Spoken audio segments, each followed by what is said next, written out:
ابتاً اس بحث میں نہ پڑے کہ اللہ نے کس کو کتنا دیا ہے، کب دیا ہے، کیوں دیا ہے، وہ بڑا بے نیاز ہے۔ حسد آپ کو تباہ کرے گا۔ دنیا میں پہلا گناہ جو ہوا تھا وہ حسد تھا۔ ابلیس نے حضرت آدم سے حسد کیا، کہنے لگا میں بہتر ہوں، سرداری اس کو مل رہی ہے، تو یہ تو اللہ کو پتہ ہے نا کس کو دینی ہے۔ اور دنیا میں پہلا قتل حسد کی وجہ سے ہوا۔ حابیل قابیل کے درمیان حسد کا معاملہ تھا، خاتون کا نکاح اس سے کیوں ہو رہا ہے، مجھ سے ہونا چاہیے۔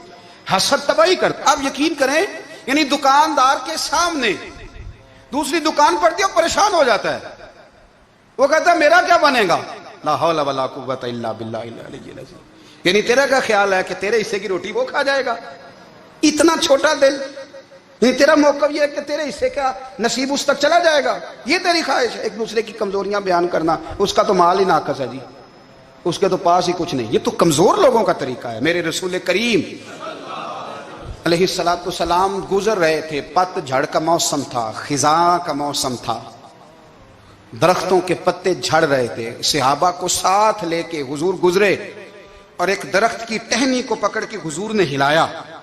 صحابہ فرماتے ہیں کہ چھم چھم اس کے پتے گرے، زمین پر ڈھیر لگ گیا۔ حضور نے فرمایا دیکھا تم نے کیا ہوا؟ حضور ہاں۔ فرمایا کتنی تیزی سے پتے جھڑے ہیں، صرف تنا رہ گیا ہے اور خالی ٹہنیاں رہ گئی ہیں، کوئی حسن بچا ہے؟ حضور نہیں۔ تو نبی کریم فرمانے لگے جو حسد کرتا ہے نا اس کی نیکیاں بھی اسی طرح جھڑ جاتی ہیں، اسی طرح۔ اور ایک جگہ حضور فرمانے لگے جس طرح راکھ لکڑی کو آگ کھا جاتی ہے، جس طرح لکڑی کو آگ، جب آگ کھا جائے تو پھر لکڑی کو لکڑی نہیں کہا جاتا، راکھ کہا جاتا ہے، کوئلہ کہا جاتا ہے، اس کی اصل باقی یعنی اسے کھائی جاتی ہے۔ تو حضور علیہ الصلوۃ والسلام فرمانے لگے جس طرح آگ لکڑی کو کھا جاتی ہے، فرمایا اسی طرح حسد نیکیوں کو کھا جاتا ہے، نیکیاں رہتی نہیں۔ حسد کرنے والے کے پاس نیکیاں یعنی ان کی اصل شکل موجود، کبھی بھی حسد نہیں کریں۔ اللہ کی تقسیم ہے، جس کو چاہے جب چاہے جتنا چاہے عطا کرے۔ اور چوتھی بات میرے بھائی، کبھی بھی بغض نہ پیدا کریں۔ بغض والے لوگ بے سکون رہتے ہیں۔ بہت ساری کمزوریاں ہمارے اندر ہوتی ہیں نا، پھر اللہ ہماری روزی تو نہیں نہ بند فرماتا، یہ تو نہیں کہتا کہ زمین سے نکل جاؤ۔ اگر یہی والا معاملہ ہو جو ہمارا ہے کہ شادی پہ اس نے میرے ساتھ برا سلوک کیا تھا، اب ساری زندگی بغض رکھنا ہے۔ اگر یہی معاملہ فرشتے اللہ کی بارگاہ میں کہیں کہ یا اللہ اس نے فلانے دن شراب پی تھی، اب اس کو زمین میں نہیں رہنے دینا، نظام زندگی چلے گا؟ تو اگر اللہ ہمیں معاف کرتا ہے تو ہم بندوں کو معاف کیوں نہیں کرتے؟ آپ یقین کریں اتنی لمبی عداوتیں، اتنا لمبا حسد، اتنا لمبا بغض، اتنا لمبا۔ حدیث میں نے پڑھی، میں حیران رہ گیا۔ میرے نبی کریم علیہ الصلوۃ والسلام نے فرمایا اپنی بیوی سے کبھی بغض نہ رکھنا، اگر اس کی ایک بات ناپسند ہو تو اسے چھوڑ کے وہ بات دیکھو جو تمہیں پسند ہے۔ میں اس حدیث کو پڑھ کے سوچنے لگا کہ کیا بیوی کا بھی بغض رکھتے ہیں لوگ؟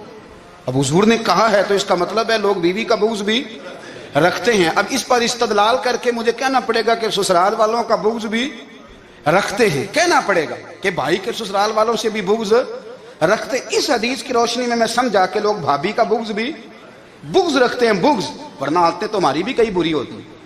اگر عادات ایک وجہ بنے اختلاف کی تو عادتیں تو ہماری بھی کئی بری ہیں، لیکن ہم اپنی بری عادتوں سمیت اپنے آپ سے پیار کرتے ہیں، اور سامنے والے کی ایک بھی عادت بری ہو تو اس سے بغض رکھتے ہیں۔ بغض نہ پیدا کریں۔ میرے نبی پاک علیہ الصلوۃ والسلام نے فرمایا کچھ چیزیں تمہارے دین کو مونڈ ڈالیں گی، تباہ کر دیں گی، کاٹ دیں گی۔ حضور کون سی؟ فرمایا حسد، تکبر اور بغض، یہ تمہارے دین کو تباہ کر دیں۔ ہم بے چین اس لیے ہیں کہ ہم نے بہت سارے لوگوں کا بغض پالا ہوا ہے، اور ہر فیلڈ میں سیاستدان نے سیاستدان کا، ذاتیات پر اتر کے بات کرتے ہیں، معزز ترین لوگ، تاجر نے تاجر کا، الا ماشاءاللہ بعض جگہ پہ اہل علم بھی ایک دوسرے سے عداوت رکھتے ہیں۔ خدا را دل رب کریم کے آنے کا ٹھکانہ ہے، یہ صاف ہوگا تو اس میں رب رسول کے جلوے ہوں گے، اور اگر اس میں عداوت ہو، اس میں بغض ہو، اس میں کینہ ہو، نفاق ہو، سنیں میرے رسول کریم حضرت ابوبکر صدیق رضی اللہ تعالیٰ عنہ کہتے ہیں میں رو ہی پڑا۔ مکہ فتح ہوا نا تو اکرمہ بن ابو جہل نے پیغام بھیجا کہ میں نا کلمہ پڑھنے کے لیے آ رہا ہوں۔ بات لمبی ہے، میں موضوع پہ رہنا چاہتا ہوں۔ کہتے ہیں جب وہ آنے لگا نا تو نبی پاک نے ہم سب کو بلایا، ہم حاضر خدمت ہوئے تو حضور فرمانے لگے کہ اس کے باپ نے نا بڑا ظلم کیا ہے ہمارے ساتھ، ابو جال نے بڑا ستایا ہے, بڑی تکلیف دی ہے. آپ مجھے بتلائیں کہ وہ ایک دفعہ کسی شادی پہ بحث ہوتی ہے بیوی کے بھائی کے ساتھ, پھر ساری زندگی اس بیچارے کو معافی, وہ 10 دفعہ گھر آتا ہے معافی مانگنے پر سوال ہی نہیں پیدا ہوتا, میں او ہو مجھے ہی کہہ دیا, یعنی پھر میں مجھے ہی کہہ دیا آپ نے, اور میری شان میں بے ادبی, اور پھر میں معاف کر دوں, توبہ توبہ توبہ, یہ کیسے ہو سکتا ہے, میری ناک نیچی ہو جائے گی, اور آپ نے مجھے کہہ دیا, سوال ہی نہیں پیدا ہوتا. اور یہ رونا میں اکثر ہوتا ہوں کہ شادی والے دن داماد صاحب کا زیادہ دماغ خراب ہوتا ہے. جب چھوٹی سالی کی شادی ہوتی ہے نا, اس دن اس کو بخار چڑھتا ہے, کوئی اس کو کان میں کہتا ہے تیری عزت نہیں کر دے, اس دن اس کا دماغ خراب ہو جاتا ہے, بچے اٹھا کے نکل آتا ہے, وہ بیچارہ سسر منتیں کر رہا ہوتا ہے کہ تیری مہربانی آ جا, یہ عزت کرا رہا ہے. تو میں نے کہا احتجاج کر کے جو عزت کرائی جاتی ہے وہ عزت نہیں ہوتی. ہاں یہاں مانگ کے عزت لیتے ہیں لوگ, یا احتجاج کی کوئی عزت ہے؟ آپ کے اندر کمالات اتنے ہوں کہ آپ کی عزت کرنے کو دل چاہے, یعنی مزہ آئے, یعنی لطف آئے, یعنی آپ دور بیٹھے ہوں تو کسی کا دل کرے آپ کو اسٹیج پہ بلانے کے لیے. یہ کیا بات ہوئی کہ چھائے جانا اور بھاگ کے آگے جانا, ان سے نکلیں. اکرمہ بن ابو جال کلمہ پڑھنے کے ارادے سے آ رہے ہیں, حضور علیہ السلام نے صحابہ کو بلایا. کتنی زیادہ دعوت رکھی جا سکتی تھی معاذ اللہ, کب سے وہ چلا تھا ظلم کرنے, اور اس کے بعد اس کا بیٹا شروع ہو گیا. کتنی باتیں تھیں جو ناقابل معافی تھیں, پر کریم رسول نے ہمیں بتلایا ہے کہ سکون والی زندگی کہتے کس کو ہے. جب سب لوگ جمع ہو گئے تو حضور نے فرمایا بھئی وہ کلمہ پڑھنے آ رہا ہے, اس کے باپ نے ظلم بڑے کیے ہیں, پر میری نصیحت یہ ہے کہ اس کے سامنے اس کے باپ کو کوئی برا نہ کہے, خبردار کوئی اس کے سامنے کوئی بات نہ کرے. اب وہ کلمہ پڑھنے آ رہا ہے, مطیع ہو کے آ رہا ہے, بان کے آ رہا ہے. کہتے ہیں اللہ کے رسول نے نا کافی دیر تک خطبہ دیا, بریفنگ دی, بات سمجھائی. جناب صدیق اکبر کہتے ہیں میں رو پڑا. ایک صحابی مجھے کہنے لگے تمہیں کیا ہوا, تو میں نے کہا میں مصطفیٰ کی رحمت پہ رو رہا ہوں. دیکھو کن کے لیے حضور گراؤنڈ بنا رہے ہیں, دیکھو کن کے لیے حضور تیاری کر رہے ہیں, جنہوں نے ساری زندگی دشمنی کی. خدا را یہ اندر سے عداوتیں نکال پھینکو. او بھائی اتنا تو لمبا ٹائم ہی کوئی نہیں, اتنا تو وقت ہی کوئی نہیں, اس کو صاف رکھو. بندہ کوئی کر بھی گیا تو کوئی حرج نہیں. چنگی مندی سجنا کولوں 100 واری ہو جاندی, یار یاراں دا گلا نہیں کر دے. اصل پریت یار یاراں دا جڑا گلا کردا جے یار نہیں جی ہوندا. ہاں پکی بات, پکی پیڑی. میرا ایک سنگی مجھے آ کے کہنے لگا فلانی جگہ بندہ یہ بات کر رہا تھا. میں کہ تو اوتھے ہی سیں سوندا سیں, تم ہی نال ہی سیں. میرا تو سجن بات سن ہی نہیں سکتا. چنگی مندی سجنا کولوں 100 واری ہو جاندی, یار یاراں دا گلا نہیں کر دے. اصل پریت جنہاں دی. ہاں جو بندے پھر ہوتے اس طرح کے, ان کے لیے بھی میاں صاحب نے کہا ہے, ان کے لیے بھی میاں صاحب نے کہا ہے, ان کے لیے بھی آپ نے بات ارشاد فرمائی ہے. آپ نے فرمایا چنگا ہویا لڑ نیڑیوں چھٹا, کتے عمر نہیں لنگی ساری. بے قدراں دی یاری کولوں توبہ لکھ لکھ واری. او چنگا ہویا لڑ نیڑیوں چھٹا, کتے عمر نہیں لنگی ساری.